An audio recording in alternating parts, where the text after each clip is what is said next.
이 죽일놈의 입덧 좀 괜찮으신가요? 안녕하세요, 박간호사입니다. 생강차로 영상을 시작해봤는데 입덧에 생강차가 좋다는 이야기 들어보신 분들도 계실 거예요. 시중에 판매하는 생강차는 당이 너무 많아서 가능하면 직접 끓여 먹으면 좋겠다는 생각이 들더라고요. 임신하지 않은 지금도 디톡스 차처럼 가끔씩 마시는데요. 생강을 썰어서 냉동실에 넣어두었다가 끓는 물에 두세 알 정도 넣고 레몬 한 조각 넣어서 같이 끓여서 마시면 정말 좋더라고요. 생강 자체가 메스꺼움을 억제하는 효과도 있고 소화에도 도움을 주기 때문에 입덧에 정말 도움을 줘요. 입덧 중에는 냄새에도 예민해지기 때문에 뜨거운 차를 마시는 게 힘들다면 냉장 보관했다가 차갑게 드시면 좋을 거예요. 단맛을 원한다면 꿀을 조금 타서 먹는 것도 좋더라고요. 생강에 매콤함이 강하지 않고 가벼운 느낌의 차라 하루에 한두 잔 정도 드시면 분명 도움이 되실 거예요. 임신 초기 눈에 띄는 특별한 변화가 없어 입덧으로 임신을 체감하기도 하고 혹은 이 입덧으로 임신을 알게 되는 경우도 있어요. 하지만 입덧 심하신 분들은 정말 괴로우실 거예요.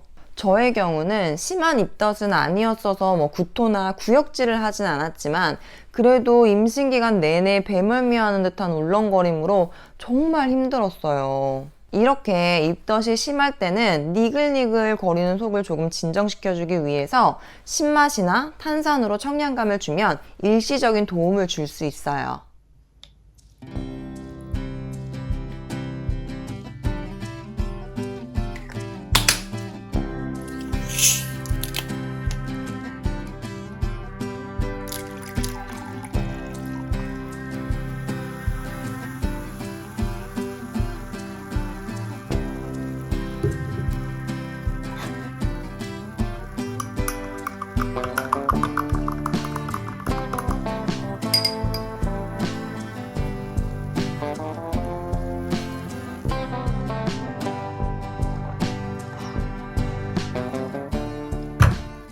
소화에 도움을 주는 매실청에 탄산수를 섞어서 드시면 일시적으로 입덧이 조금 진정되는 듯한 효과가 있을 거예요.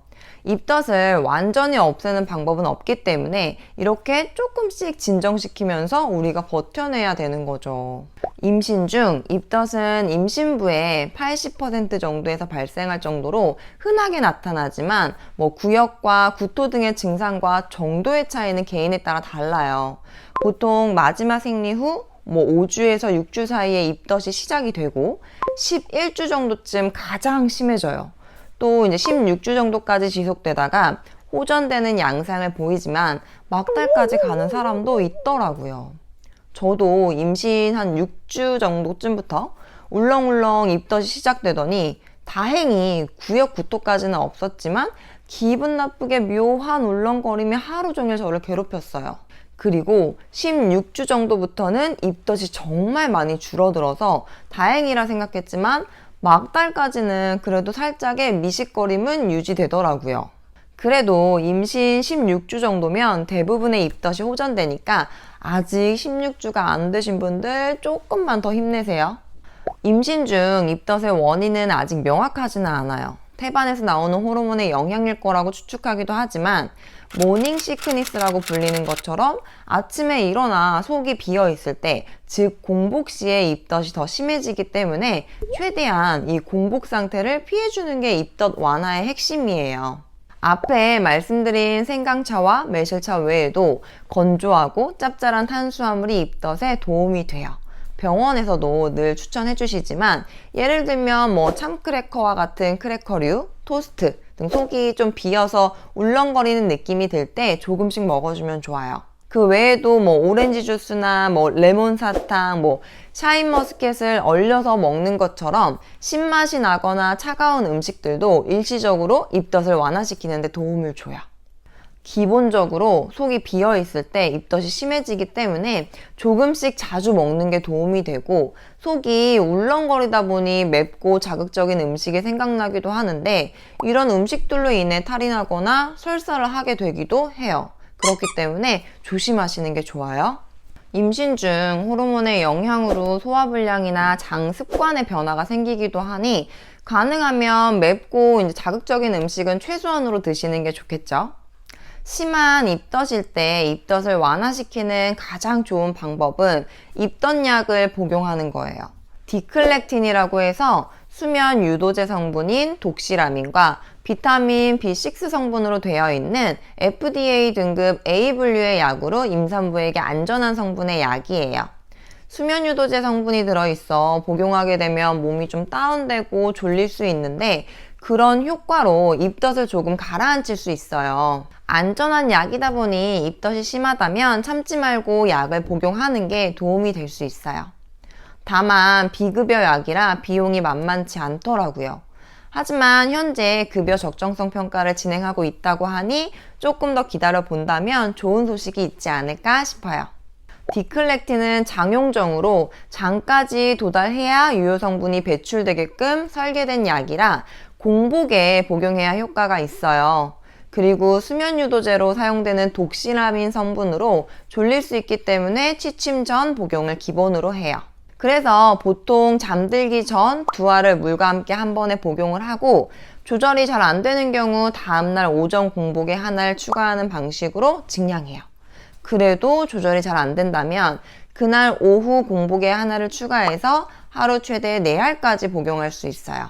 디클렉틴은 복용 후 3, 4시간 뒤에 작용이 시작되므로 입덧 증상이 심한 시간대를 알고 있다면 그 시간대를 계산해서 드셔도 무방해요. 다만 졸음이 올 수 있으니 그 부분은 주의해서 드셔야 돼요. 입덧이 정말 심해서 아무것도 못 먹는 경우도 있어요. 물만 먹어도 구역반사로 구토하시는 경우도 봤거든요. 입덧으로 잘 못 드시는 경우 아기에게 영향이 있지 않을까 걱정하시는 분들도 많은데, 1-2kg 정도 체중이 감량되는 걸로 큰 영향을 주진 않아요. 엄마가 잘 먹지 못하더라도 태아는 엄마의 영양분을 다 녹여서 먹고 자라거든요.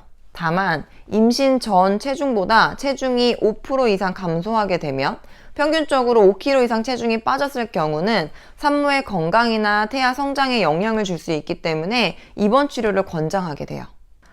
입덧 정말 겪어보지 않은 사람은 모를 거예요. 심할 때 먹을 수 있는 음식 하나라도 있다면 정말 다행인 것 같더라고요. 정말 남편분의 관심과 배려가 많이 필요한 시기이니 우리 남편분들 아침마다 고생하는 우리 아내를 위해서 생강차 끓여주시는 건 어떨까요? 정말 하나도 쉬운 게 없는 임신 과정이지만 이 또한 건강한 우리 아기를 만나러 가는 과정이라고 생각하며 오늘 하루도 파이팅 하시길 바랄게요. 오늘의 영상이 도움이 되셨길 바라면서 구독과 좋아요 부탁드리고요. 오늘도 여기까지 봐주셔서 감사합니다.